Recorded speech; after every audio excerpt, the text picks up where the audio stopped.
Broadcasting from the Blanchistan Centre. This is Phoenix FM. The internet is a communications tool used the world over where people can come together to bitch about movies and share pornography with one another. According to the Nerd Index, you should be upside down in a junior high toilet around the clock. This is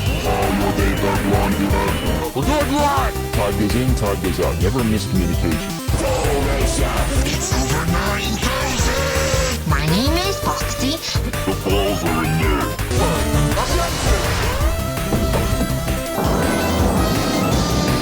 Do a barrel roll! Don't face me, bro! It's a trap!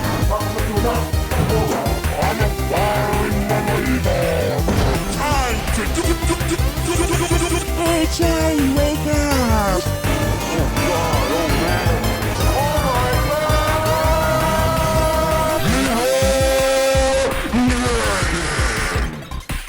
Hello, and welcome to this week's edition of the Nerd to Know Basis Show, airing on Phoenix 92.5 FM and all those other wonderful places on the internet, like our fully up-to-date YouTube channel and Spotify, and of course our own website.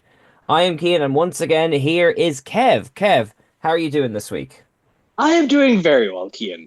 I'm doing even better because you have some penance to atone for. God. Yes, fine. Step up onto the stoop and flagellate yourself. It's good. I stand by my awkward feelings about what is done to teenagers in the first episode, but and the general sort of where are we now-ness of it. But episode 7 is one of the strongest anime things I've ever seen. So that's fair. Yes. I think we missed out. We're talking about Dandadan. This is off of our last episode. Yes. Rant about it's absolutely frantic pacing. And listen, I'll stand with you there on the on its treatment of women in the first episode. That's a hurdle you have to get over. But since last recording, the show hit just a crown jewel moment where in yet another just absolutely nutso fight scene with a dancer ghost. The show then takes 15 minutes out of an episode to carve the most heartbreaking portrayal of a working class woman just trying her best to like raise her daughter, and turns this comedically evil spirit into the most like sympathetic character in an anime in the past year. Yeah, it's something that Demon Slayer kind of does as its bread and butter. It suddenly makes you feel bad for the monster you've been rooting to destroy for the past 3 episodes, like, you know. But the artistry that went into this was really good. I think there might have been no dialogue in that whole sequence as well. I think it might have all just been sort of music and sort of cloudy visuals and that kind of stuff. Very minimal. I think there was like bits of like the kid saying, you know, I love you, mom, and that. Yeah. It gave me, now I know this is a trite comparison, it gave me vibes of like Kill Bill Volume 1 when it suddenly swaps into the animated segment of the child's horrified backstory, except much more brutal. Like, it's just, and it's not like this is for a plot significant character, it's just a quick segue before she leaves the show, like. Now, to be fair, no, I haven't read Dandadan. I don't actually know like what happens down the line. But you haven't watched the most recent couple of episodes then. I watched the one after it where it's like the school is flooded and that kind of stuff. Yeah. So I think that character specifically, that dancer demon, is out. But there's a lingering through line to that. If you recall what happened with her and the pink-haired girl, she's not, in the same way Turbo Granny is defeated, she's not gone. Okay, but actually you have, I will, to balance out my flagellation of an apology, it does go from this to love triangle nonsense, followed by a snake Godzilla chasing them through a school on one floor with weird teenage aliens on the other. So, like, I will say, it's not as if I was reading the show wrong. It's just this entire show is on shuffle. I think, see, what I love about this show is its creativity, and it's just like breakneck speed. I enjoy that.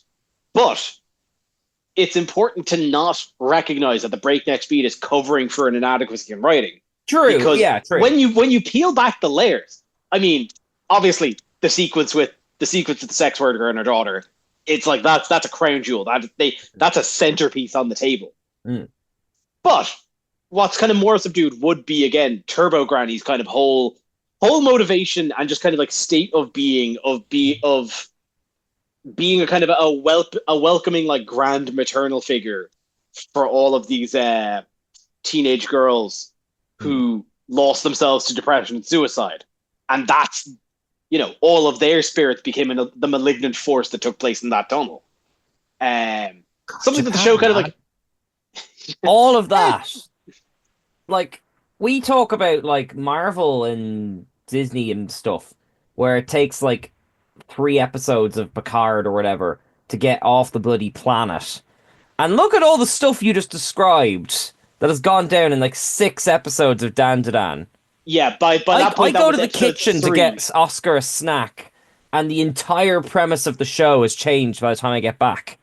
Yeah, the whole Turbo Granny arc is 3 episodes and also includes one of the most fantastically animated chase scenes I've seen, set to William Tell. It's spectacular. Because I do watch these later. Is that when they're fighting the crab? I'm so confused. Yeah. So much happens. Yeah, that was the crab one where they realize he can go full throttle and she has to, like, use her psychic hands to basically turn him. Like, this morning, I won't go into details, but my wife was describing, like, a dream she had, and it's like, and then this, and then this, and then I don't know how I got here, and then this, and that's Dandadan.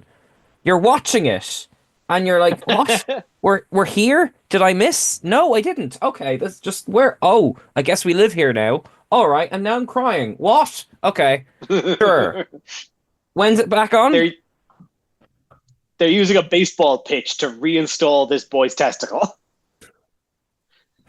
But this is why I'm struggling to, like, recommend it, because, like, I have absolutely no qualms in recommending it. It is absolute screwball.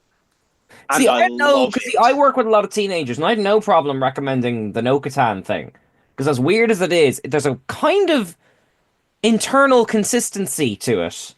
With this one, it's like its genre and, like, its goals of being comedic or dramatic or romantic or whatever change, like, every 3 seconds. It's how I imagine, like, the inside of someone with ADHD's brain looks like, or something like that. Okay, now you see, when you put it like that, maybe it makes sense why I like it. I'm not diagnosed. We're pretty sure. But no, I think it is a show that is spinning about a dozen plates at a time. I mean, even the intro, I think, kind of capture that. It's just like they're all frenetically moving, and then suddenly it sounds more like a Drake song, and then suddenly it's fast again, and then suddenly it's this, and then suddenly it's that, and it's like, ah. But I think it is doing a deft enough job at keeping those plates spinning. Oh, it's a huge achievement. It's just exhausting. That's fair. I think that's another thing I like about it, because it is indicative of Netflix finally actually getting the program with weekly releases. And I think it's a show that benefits watching kind of week to week, or at least, like, maybe 2 or 3 episodes at a time, but not I agree. It's you need a break. Yeah. But I'm glad to see Netflix actually finally getting on this page, because their binge model, especially with, like, wide released anime, this isn't an exclusive anime to Netflix. It's on Crunchyroll and I think a couple of other platforms, and is obviously releasing on, like, Japanese television. Yeah. So Netflix is just part of the weekly release of this. But Netflix's drop binge model has actively hurt huge anime. Like, anyone in the anime community saw what an absolute flop the previous season of JoJo's Bizarre Adventure was. Right. Because Netflix unceremoniously dropped that show in 3 parts across the span of, like, 2 years with no advertisement and lead up. And it was left dead in the water. Like, it wasn't helped by the fact that it was a sub-adequate adaptation of it, but there was no conversation about it. There was a little bit of buzz when it was initially dropped, but then, like, 7 months later, the second part dropped. 7 more months later, the third part dropped, and nobody talked about it. Well, this is it. I think it's worth considering that platforms like this, like streaming, are kind of still in their infancy. We feel like they've been around forever, but they really haven't. The model was once upon a time was drop it all at once. Then for a while it became go back to the televisual model. And I think we just have to accept that even beyond anime, it has to be whatever works for whatever it is. Like as Yeah. an experiment, like because we watched Agatha a few weeks ago, I rewatched WandaVision and the Falcon and the Winter Soldier thing. And like the Falcon thing was much better watched in one evening. Long movie, great, perfect. WandaVision, Oh yeah, this benefits from week to week. You know, it's but like some things will suffer from from the model of week to week. Some things really benefit from it, but you can't pejoratively do one or the other. It has to suit the story that's being told. oh no, I think you're absolutely right. Like Netflix actually just had a pretty unique schedule for its latest season of Arcane, Okay. the League of Legends animated series, where it released it in 3 episode batches 3 weeks in a row. So one Saturday you got 3 episodes. The next Saturday was the next 4 to 6. Third Saturday 7 to 9. And that benefited because each of those 3 episodes were designed as kind of mini arcs in themselves. So it was a benefit of the weekly release while still basically getting a kind of a bit. Well, it was kind of having its cake and eating it too. But they structured it to enhance the story, basically. Yeah. Yeah, Well, that kind of absolutely. makes sense. I think The Witcher was dropped in a similar way, where they split the season in half, and it kind of matched where the kind of arcs were as well. There, like you know. Yeah, no, see, The Witcher is a funny one because I think like The Witcher and Bridgerton, Netflix had a running trend there. Probably still will for a couple of releases they have, where they will split a series up at about the halfway point over 2 months. And I think for The Witcher, everyone kind of clocked that it was to try and get 2 month subscriptions out of us. I think they started with Stranger Things, actually. That's yeah. Well, yeah, Stranger Things. I think Stranger Things they were used to be all drops, and then for season 4, because every episode was basically a movie, they swapped Yeah. around that model. That's it. It wasn't so clear with Stranger Things because the last 2 episodes were 2 feature-length films. Yeah. But with The Witcher, everyone just asked the question, why was this split into 2? It had a narrative split, sure.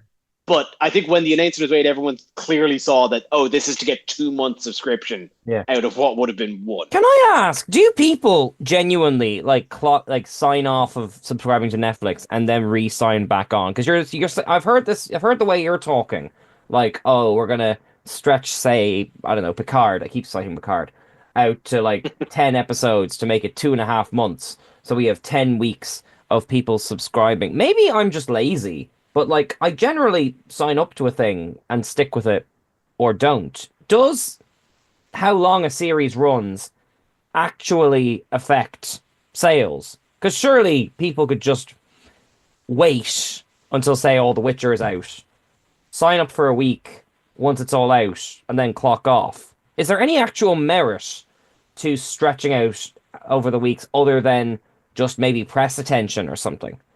I don't have any quality data. I like you just subscribe and have a subscription active until I truly feel like I'm not using it. Right. And part of that is just because of the way I consume. Part of it's because of the show, X, Y, and Z.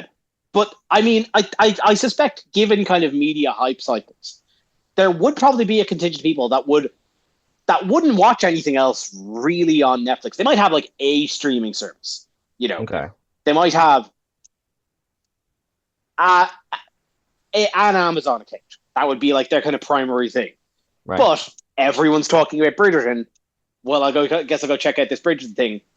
I'll spend the €15 and then that's it.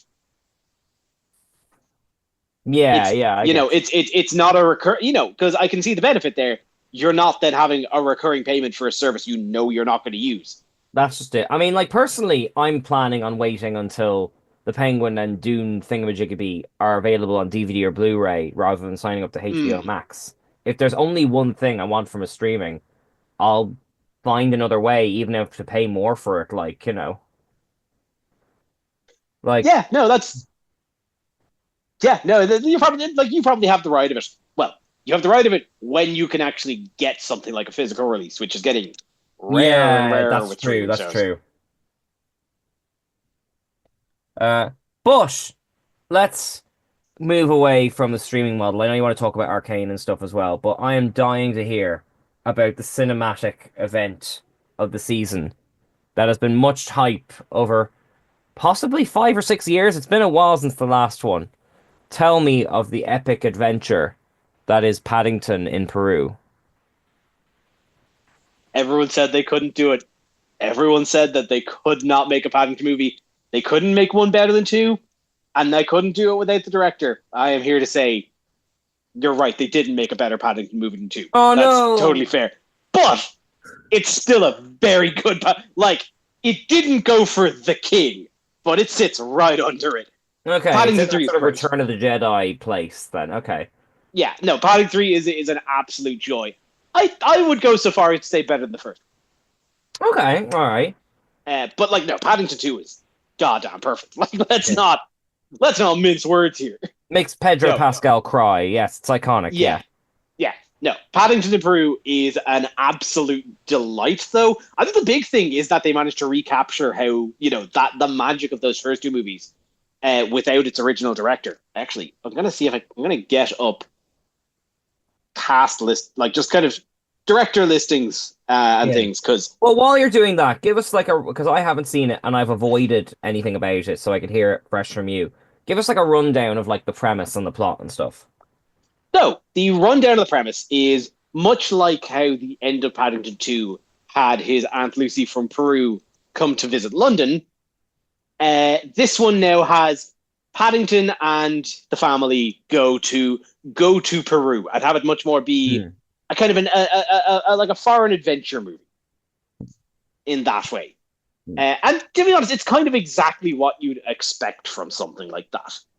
It's all Well, this is what had me worried because like it's the joke among like, BBC shows, say, BBC sitcoms, which is like when you've run out of ideas, send them on holiday to Portugal or something. Now, obviously, Paddington has roots in Peru, but once I saw that premise, I was like, oh no. Oh dear. The wells run dry. That isn't the case here, is it? no. I think no. It feels much more like a narrative kind of like resolution of that. The first movie is Paddington coming to London and trying to establish himself there Yeah. with his bear heritage and Peruvian roots. Mm. 2 is about him trying to kind of like, having now situated himself in London, trying to bring his family over and really kind of like ingratiate himself. Like he's part of that community, but he's trying to bring that community to his family. Yeah, and he's so this one, he wants to establish his Aunt Lucy. Yeah. yeah. And so now this one, in a kind of resolution to that, is him bringing his new family into his heritage. Right. Okay. Okay. So, no, I think like that. It does organically one flow to the other. Yeah. Yeah, I think this was kind of an inevitability. But like I think for the most part, it succeeds. It has like the kind of the heightened reality of a lot of the movie taking place in the home for retired bears. Oh, really? Okay. Sorry, I say a lot. About maybe a third of the movie. Like that. That's the bear retiree home that I Lucy is cannot supposed to even have lived begin in. to imagine what it looks like. Well, that is the home that is run by the nun played by Olivia Colman. Olivia Colman runs a bear Is a nun retirement home. Is a nun who runs a home for retired bears in the Amazon. Oh my god! I don't know what you're struggling with here, Keane. You know what? If I didn't know it was a Paddington movie, you just said that sentence in isolation, I'd be like, oh, only Olivia Colman could be a nun running a bear retirement home in the Amazon. She brings that like kind of delightful Olivia Colman energy, but it's very it reminded me of the nuns in The Sound of Music. What an overlap! Kind of is. There's even a song. But no, it's the entire premise is that Paddington goes to visit his Aunt Lucy, except his Aunt Lucy has disappeared out on an adventure to find the city of El Dorado. What? Yep. And so Paddington, now with the family, have to go through the Amazon and find the city of El Dorado with the assistance of a nun played by Olivia Colman and a riverboat captain played by Antonio Banderas. Oh my God. And Do you remember when the most ludicrous thing in Paddington was Nicole Kidman playing a taxidermist? That ship has sailed. Sailed right on down the Amazon River with Antonio Banderas. No, the movie is it is a heightened reality. It is I think like you could say it jumps the shark, but it does it with that like essential Paddington earnestness. Well, it's got that intentionality. You don't do all of that unless you really mean to go for those crazy heights. Yeah. And like I listen, there's it succeeds. It succeeds on the follow through. It never goes quite too far. And again, it has the earnestness where I mean, I was sobbing in the first 5 minutes of the movie, and you can I'm sure I was sobbing by the end of it. No, it is a delightful movie. I'll put it this way. We were kind of forced to go to the cinema that evening because our power went out for the 4th time in a week. Ugh. And the choices were Paddington Peru or Gladiator 2. And I can say without a shadow of a doubt, we made the absolute right choice. Yeah, you don't want to mix those two movies up. Poor Paddington in the Gladiator arena might be a good idea for the 4th movie. No, although either way, we would have gotten a very pretty Hispanic man. That's true, yeah. I mean, if you think about it, Paddington kind of befriends the prisoners in Paddington 2. Maybe you could do like a Gladiator 3, where he's actually like bringing all of the disenfranchised slaves of the Roman Empire together or something like that. Gladiator. No, that's Gladiator is exactly what people are calling Paul Mescal. Why are you putting your thumb down? My Aunt Lucy always says that if you can't say something nice, don't say anything at all.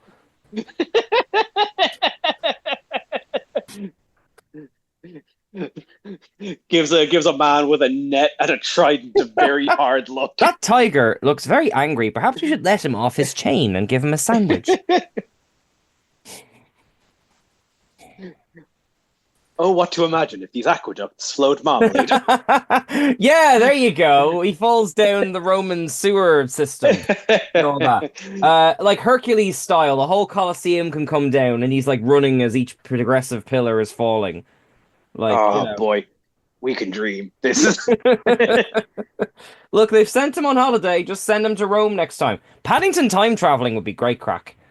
Oh God, yeah, no, that's like like in the style of like Alien and Predator movies. Just take Paddington and put him somewhere. Just supplant Paddington into a new time zone. Oh, quantum leap him. Just throw him into random genres. Like there's a Twitter account that I think has been running for at least like 2 or 3 years now, which is just photoshopping Paddington into the background of different movie stills every single day. And again, years. Like there is at least like 1,000 of these images, and they're all excellent. Okay, find the name of that. I want to look that up. I think it's literally just go on Twitter, not Twitter for it, but I do want to see some of these images. I think it's literally just called photoshopping Paddington into the background of movies. Excellent. Now, yes. He would sort out Sonic 3 in like 5 minutes easily. Easily. Now, I can think of one place the Paddington would absolutely thrive, and I think that would be on the deck of the USS Cerritos. Oh, that was a good swerve. Take him where I get him. See, I heard you adopt that tone of voice, and I was like, "Ooh, which show is he going to go for?" What journey am I taking you on now? My word, everyone's very stressed around here. Poor Boimler has been shaking for 5 minutes. Oh, Mariner's been saying some naughty words. Oh my goodness. Yes, before now, this is probably going to be the rest of the episode, for which I apologize. But before we were even recording, we were talking lower decks and stuff. Your at the time of recording this, 7 episodes have been released for what is the final season. You're now all caught up, aren't you? Yes, I finally got back into it after finishing Enterprise. Which, listen, we'll get a slow news way day one of these days, and we'll talk Enterprise because that's a trip. Today's the day. Today is the day. But no, because of that, I went back and actually rewatched all of Lower Decks because I realized since last watching Lower Decks, I think at the time I'd only watched like Next Generation and some of Voyager. Yeah. Since then, I have now watched all of Star Trek. Yes. So I thought to myself, well, okay, if Lower Decks is the satire of it, you pointed out even some things like the Spock 2 corpse that went way over my head the first time. So I thought I'd go back and just see, like, okay, do I get more of the references? And to my surprise, while there was a couple of things I did get, and to the show's benefit, not as much as I would have thought. No, that's what I found rewatching this now. The nice thing about Lower Decks, and, maybe I'm the wrong person to ask, but I don't think its success is necessarily dependent on the references it's making. It's sort of a springboard to do something that is original, Yeah, like it'll relish in its own nostalgia when it has the time. Yeah. Like the Voyager Museum episode and the whole episode they spend on Deep Space Nine. It will take time to kind of like go back and look at the past. But I think like you've been extolling the virtues of this show for a while. It builds its own brand.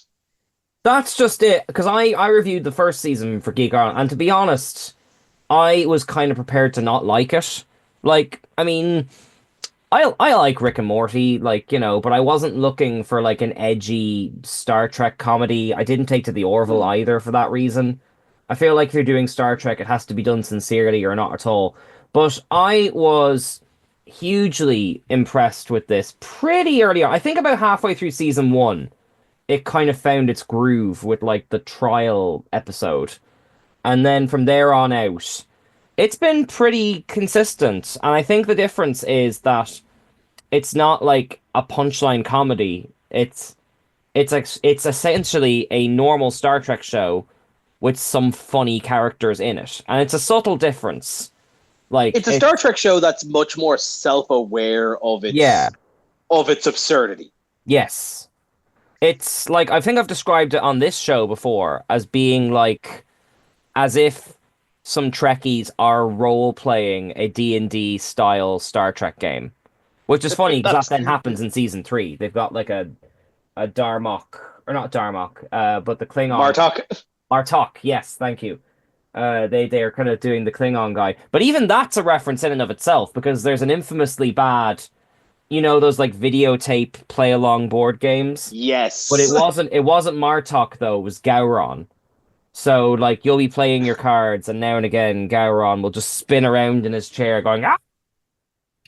In order you to do something unreasonable, like, So, like, there are references, but I feel like it just heightens the experience if you get it. If you, like you say, if you haven't watched Deep Space Nine or something like that, like, you're not missing out. Like, my favorite episodes are in season 2, which are the one with the duplers, the one where they're taking their tests, they're like hologram tests, and the one where you and the one where you see the lower decks from other ships' point of view, and particularly that second example, the one where they're doing their tests. If you haven't seen Shadow of a Gunman, or the original Borg episode, or the Mirror Universe, or whatever, or God help us, the Naked Time, like. I think you could still reasonably laugh at those jokes, even if you don't know what they're specifically referencing. Yeah, I think like the only thing, speaking on that one specifically, the only thing I got out of that was, the weird green alien that could split itself up was introduced previously. That's from the animated series. Yes, exactly. And like those kind of things are hidden all over the place. Like I was watching one where they land on a planet where the rocks turn into something you desire. And then they start turning into nightmares, and one of them turns into this big dragon thing that was like Quetzalcoatl from the animated series. Like, but like they don't stop and go, "Oh, look, it's that Quetzalcoatl from blah blah blah blah." It's like if you get it, you get it, and if it doesn't matter, it just moves so fast that it doesn't And matter, you know?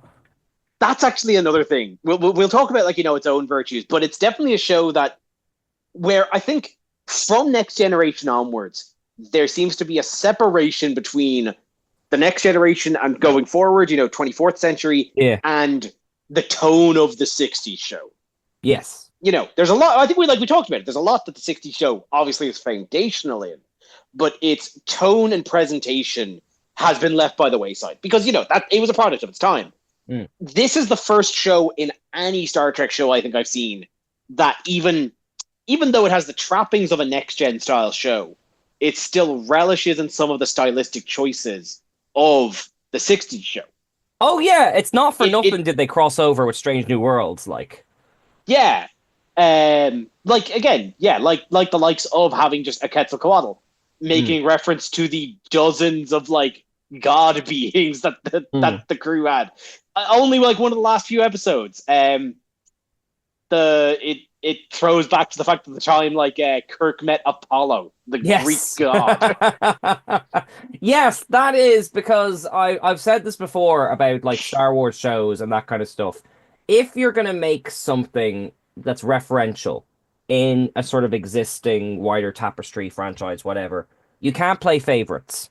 Like I hate in the start of episode 7, the first line from I think it might have been Max von Sydow or someone like that is the first line is he says, "This is going to start making things right," and you're like, ugh, that is some misplaced confidence there. But even if it was correct, you still can't like say, "Oh, the prequels are bad, but now this and this is good." You have to like everything or throw it all out. You can't say this counts, this doesn't. You got to take the bad but the good. Otherwise, that's how you end up with like turf wars among writers and fandoms and that kind of stuff. And Lower Decks embraces all of it, especially the bad stuff. Like, like you said, we had Apollo's granddaughter, was it?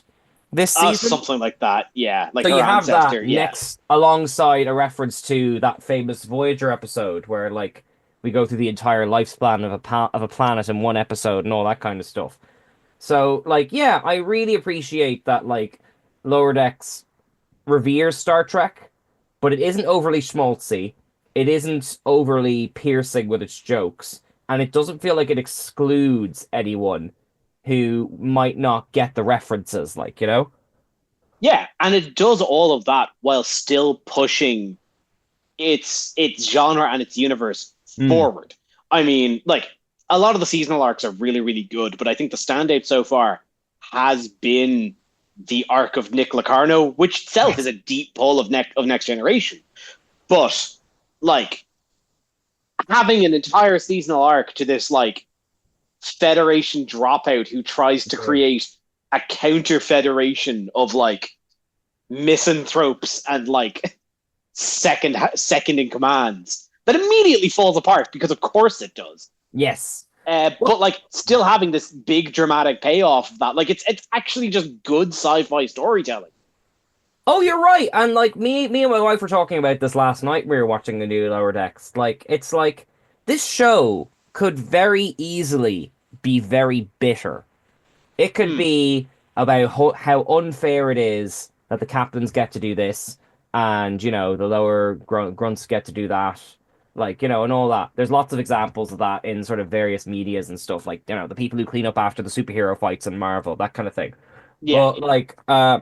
But instead, it's very earnest. It celebrates the main 4 characters, and they're all very distinctly different people from where the show started. They've all grown a lot in between seasons. And like at the same time, the Cerritos itself is the Lower Decks of Starfleet. So it is really about just the people who never get to be important, and it doesn't cheat by making the Cerritos the biggest, most special thing ever. Nor, I mean, they've been promoted a bit, but they're not like in the bridge now. Nor will I think they will be by the end, unless they do like a time skip or something. It does keep everything where it is, but finds ways to celebrate it, Well, yeah, no, there's evolution to be found, but it's not, cosmic shifts. But Yeah, like, yeah. kind of going back to that, you're absolutely right. Like, from the first couple of episodes, you get the feeling it's going to be this derision of like the kind of the top brass of it. Mm. But as the show goes on, you obviously get to know Carol Freeman. You get to know her, like her as her own person and as Mariner's mom. Ransom could have been the easiest punching bag on the planet. Kind of still is, but it like is Yeah, still distinctly his own character, and is a yeah. good first officer. Like, Yeah, it's and then the difficult rest to of the tell bridge. whether his confidence is misplaced or not anymore. Because he is hyper competent, but also hyper pathetic. It's a weird Yeah, mix. it's like again, like it's the Cerritos being the kind of like the middle management rung of like of Starfleet. That's it. It This feels man, more this like man working in could Easties be or something like Riker. that than Starfleet, like. Yeah, like this guy could have been Riker if he was on a more high profile ship, but he's on the Cerritos. And that, like, again, all of that goes through the entire rest of like the bridge crew. Mm. Um, Shax is but just a Shax is my favorite. Yes, my brother got me his signature at a convention in America, and I've got it up on the wall. I'm delighted. Like anytime, like I always think of like because like the thing in Next Generation is like Worf always like asks, "Can we fire the torpedoes?" And they say no. It's a running joke that Eject the warp core. no one ever takes his suggestion seriously. And I think in like one of the first season episodes, Shax was like, "Can we please fire the torpedoes? I've been very good this week." He just wants it so much, but at the same time, like he's got a relationship. He does pottery. Like, he's got a soulful side. Coming back from the dead affected him. These characters are both heightened and nuanced. It's a really weird mix. Yeah, like that's if it was a show about them, it would still be a good and fulfilling show. Yeah. But they're just secondary characters. Mm. Oh yeah, like the cat character as well is like amazing. Like. Dr. Ta'ana, yeah. Yeah. Just like it's Dr. McCoy to the most extreme degree. Like in the last episode, didn't she like pretty much beat up Boimler, like to the point of Oh yeah. Oh yeah, just because he thought that they would be friends in an alternate timeline, and they end up being friends. She's part of a book club. Of course, of course. But yeah, you hit on it there, the middle management thing. Like it's just you've got a really nice mix of like, because there isn't a character in it, maybe apart from Boimler, who's really, really determined to rise up the ranks and not getting it. Because like, have you ever seen the actual like Lower Decks Next Generation episode? Probably like a decade ago, right? Right, Next Gen's okay. one I'd probably have to go back and rewatch. There's no connective like Yeah. tissue in terms of character. It's just apart from the one in Locarno's squad, who's one of the Lower Decks characters. But basically the premise of that one is like with this show, for like junior ensigns who we never see do anything because they're that unimportant, are basically just watching Riker and stuff from the bar, and they are aware there's like one promotion coming up, and they're all clearly like ambitious and biting at like apart from Boimler, none of them are that character really. Like Rutherford just loves what he does. Him and Tendi are both. I'm amazed they keep finding ways to make them interesting because they're both just so. I suppose what's the opposite of cynical? Maybe earnest. Ernest, yeah. Like they both just love what they do so much that you'd think putting them together would be boring, but it isn't. It's infectious. And Yeah, Mariner to me- has done a complete 180 as a character from where she started. Like, Oh yeah, no, like again, Mariner could have been a Rick Sanchez, just like straight up. yeah, But like they gave her room for growth. She leaves, she comes back. She kind of realizes that she can work within the constraints Mm. of it while still being her kind of like outward flamboyant self. And again, that having that bounce off with Boimler's growth from being less of a bumbling wad yeah. to Because, only now a like- slightly bumbling wad. That's just it, because he keeps flirting with the notion of being like a bold Boimler. And it does, Yeah. like, especially after that episode this week where they're like stuck on the planet for a year because he dropped, like, I don't know, Margarita on the console or something. It feels like they've both completely swapped places. He's tried to be the rebel who, like, doesn't mind getting in the brig as long as, like, he kind of gets some kind of abstract value out of it. And she isn't necessarily bookish, but she's found a way to be herself and also be a good officer and toe the line. Like, like essentially the Apollo episode was her mentoring a younger version of herself. Herself, Like, yeah. Oh, completely. Like, yeah, no, it just put a mirror to her and like shows you just how far she's come. yeah, like Um, I think I can't quote it because it's not appropriate for like 5 o'clock, but I think pretty much word for word the stuff that the Apollo character said when she was thrown in the brig is what Mariner was screaming when Ransom put her in the brig in like the third episode or something like that. yeah, yeah. I will say, I think far and away, I think my favorite of the four though is Tandy. Oh, Tenny's delightful. Yes. um, like, and it is like the counterplay of, well, for a start, like obviously there's the infectious glee she kind of brings to anything, and how that kind of bounces off all three of them, and Talin, which I'll get back to Tandy. Talin is a great addition to what I think Star Yeah, Trek I want has this is in the reclaim not oh I'm getting my speech. the Vulcan. Vulcan character, yeah. Because especially coming off the back of Enterprise, where I think there's been a Vulcan problem in Star Trek for a while now, Yeah. in that they introduced the Vulcans as cold, almost soulless logic beings, Yeah. and making that into an interesting character can always be difficult.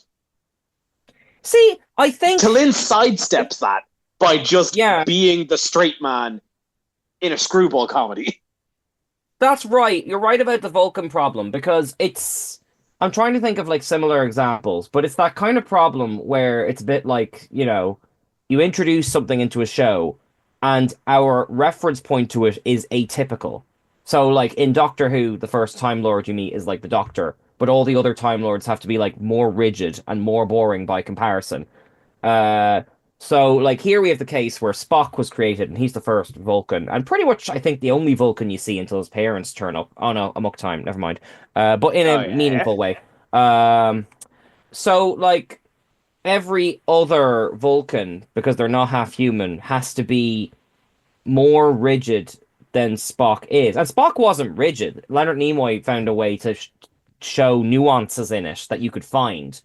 But like there is that sort of problem with it. Maybe if you Yeah, compare it, like, when the initial one is an aberration, you have to file. Well, okay, how is the original? But because the original idea is so constrained, like yeah, I think the biggest problem, like the biggest one I can think of that kind of was a problem was Tuvok. And like I like Tuvok, he's Yeah. fine, but rare was it that when Tuvok had an interesting story, it had everything was going against like his Vulcan like heritage, yeah. Tuvok, There was Tuvok had to be more rigid. I think there's like he, if not by accident, was he paired with Neelix? yeah, Like the exact contrast of him, like yeah, and then T'Pol, as Enterprise goes on, kind of unravels as a Vulcan. I've only seen series 1 and 4. What's T'Pol's like journey like? I think like the main thrust of the arc is her kind of growing romantic relationship with Tucker, Yeah, yeah, but throughout, I think due to various just like genetic diseases and proportionate location to like disturbing metals to Vulcans, she basically gains emotions. yes, And I think because of the place in the timeline, they like flirt with the idea of, well, it's kind of optional if Vulcans can, they suppress their emotions, and then the idea of, well, okay, what happens if we don't suppress the emotions? yeah, It kind of plays in that. But again, it makes her an aberrant among Vulcans. yes, Whereas again, Talin is, she's a rebel as far as the Vulcan's concerned. That was established from like the Oh get-go. yeah, again, one of my favorite episodes. Unfortunately, the names are all bizarre and weird. Like, but it's like, yeah, she was the radical in her introduction episode, and she's like, and like her very measured ideas seem compared to the other Vulcans absolutely bizarre and unhinged. Like, Yeah. But she is probably the most straight-laced Vulcan we've ever seen in Star Trek. yes, But that doesn't make her a boring character because of the tone the show is set. no, it works in a comedy. I get that sort of. I'm not sure if you've seen Brooklyn Nine-Nine. Have you? Chief, You know what I'm getting at. Raymond yeah, Holt. the chief police Holt. Yeah. Where it's like that stark contrast between these absolute like sugared up lunatics and him with the straight lace, like, that is actually hilarious type thing. Really works, like, and it works in the original series in that own way because Kirk and Bones are such big emotional characters that anything moderate would seem like a contrast, but he goes even further. I think, you know what, actually? I think I think it's a Star Trek problem. I know we're supposed to be talking about lower decks, but I think it goes to the success of T'Lyn is Vulcans aren't emotionless. They aren't robots. But they are mannered. And actually my favorite Vulcan, bizarrely, is Sarek, Spock's dad. Because Mark Leonard, the original actor, and pretty much all the actors who played him since, they have found a way to be more rigid than Spock, but still warm. It's it's not a thing of politeness, it's not a thing of unfeeling, but it's a thing of, like, I suppose reverence is the only word I'd find.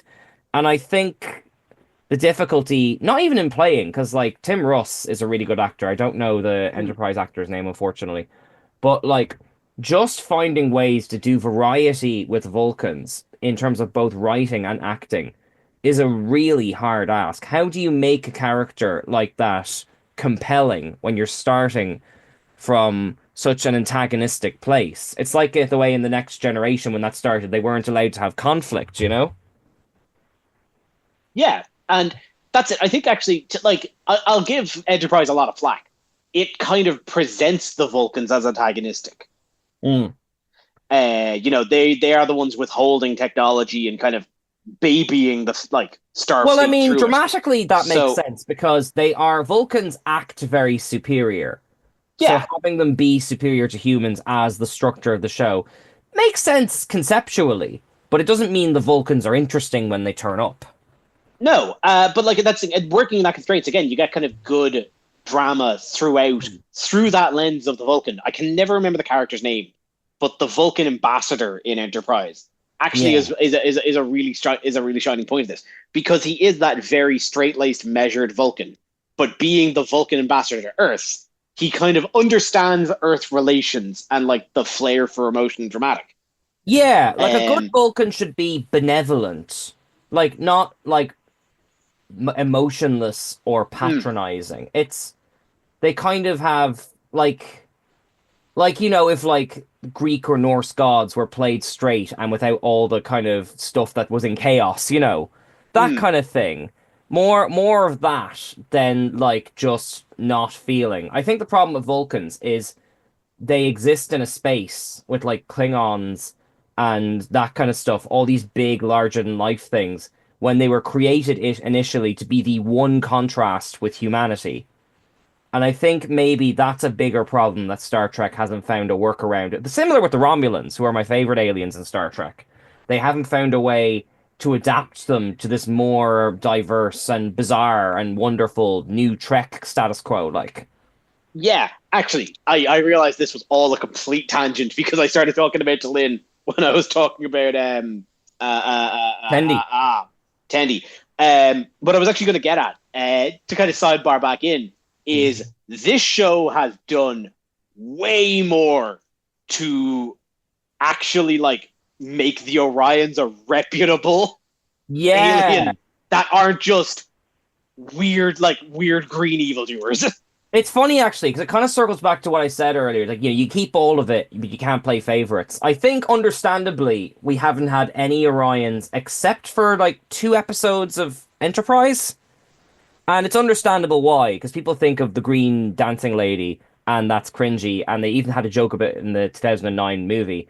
But you can understand why they haven't been integrated in the way that even less popular ones like the Andorians have. But you're right, they've really done the world building here, haven't they? Yeah, well, actually, funnily enough, I like Enterprise.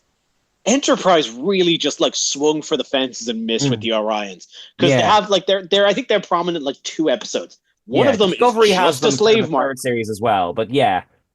Yeah, one of them is just a slave market, and it's exactly what you'd expect from the Orions for the entire time. And then the other one completely flips the idea on its head and introduces the idea that all along the Orions have been a matriarchal society because of their pheromones. Yeah, which is kind of an interesting twist, but it doesn't. It just like makes evil in a different way, you know? That's you flip the table and wound up on the same problem.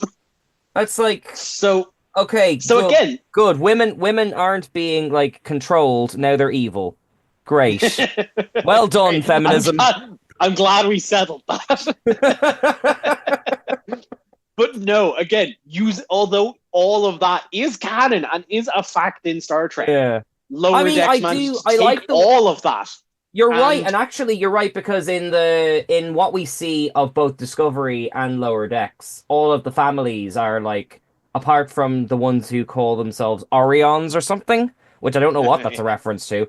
I think they are run by kind of pirate queen women, aren't they?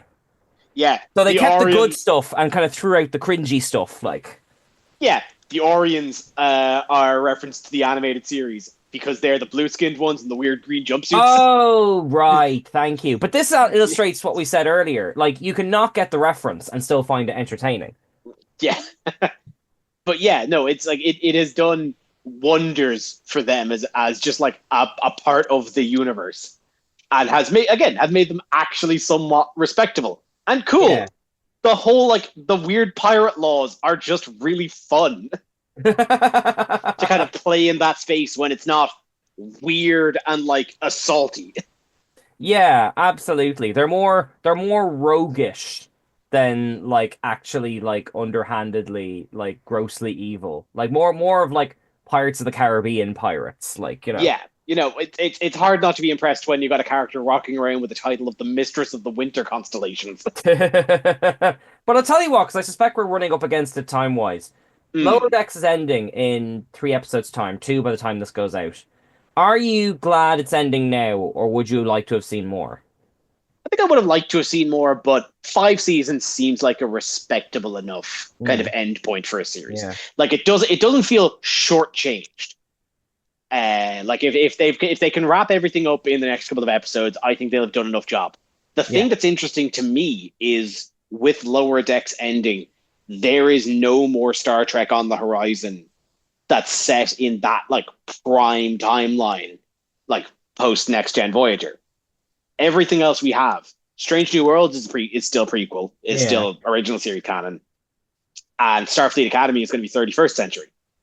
What about what's it called? What Prodigy? Prodigy's cancelled. It's not, is it? Yeah, did you not hear that? Just brought it back. No, wait. They cancelled it after season 2. No, they cancelled it after season 1. Yeah, no, it's cancelled. It's gone. Oh, for God's sakes. Well, look. Yeah. Whatever. Okay. I see what you mean, though. I don't know how far this is away from Picard and all that kind of stuff, because like Romulus still exists and all that kind of stuff. It'll be a shame now. I would love to see some more shenanigans where these characters pop up in other ways. Like, I mean, since the crossover episode, I've seen the actor who plays Rutherford and other things. He's not far off looking like him, you know? I wouldn't mind seeing these characters pop up in a holodeck or something like that, you know? That's it. I mean, it has the potential. If we get another series kind of based in that, you know, post-Voyager, post-Next-Gen timeline, like, there's the potential for if it's an animated series, great. They could just just redo the voice work. Yeah. If it's a live-action series, we have proof positive that these characters can work in a live action scenario with the Strange New Worlds crossover. So, like, I don't, like, obviously we have no proof that we'll ever see them again, but I don't think it is a franchise that loves bringing back characters. Yeah. So and look, there's ways in. Like, you know that, like, Jerry O'Connell, who plays Ransom, is married to Rebecca Romaine from Strange New Worlds. Yeah.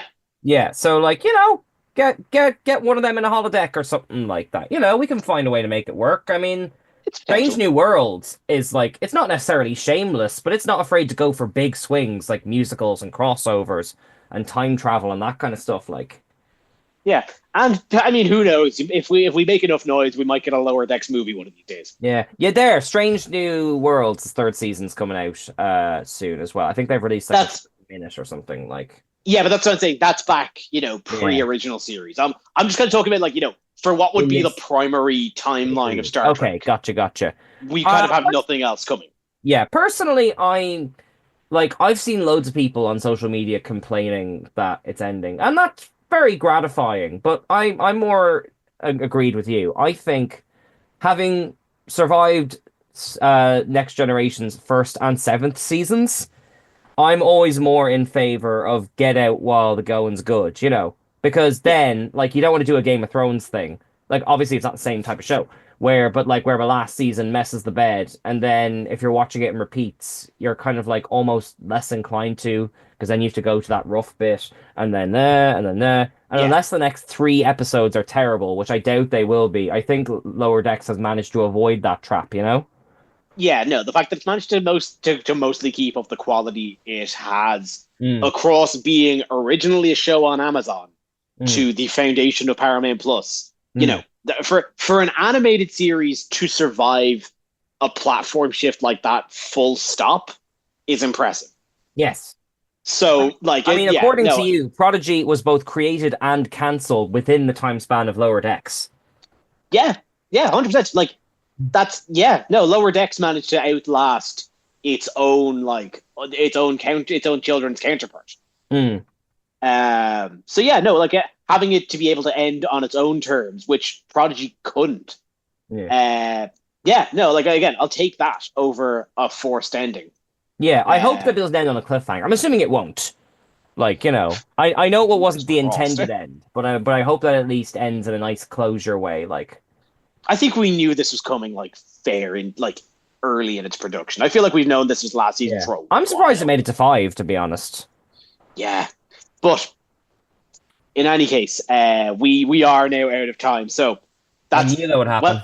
welcome to the Star Trek podcast. It Yeah. happens every single time. Have fun editing this, Dara. But that will be our show for this week. Thank you all for listening. If you want more of this, as Keane mentioned at the top of the episode, our entire back catalogue is now up on our YouTube channel at Nerd to Know Media. Truly hundreds, thousands of hours of entertainment up there for you. Please go, subscribe, comment. Any engagement is always welcome. And you can also find us on all of our socials, the links of all of which will be at our website at nerdtoknowmedia.com. There, of course, you can also find our Patreon if you would like to support us. We would appreciate that. But until next time, I've been Kev. I've been here. And we'll see you in the stars, baby. I knew you were going to come up with something good. Bye. Bye.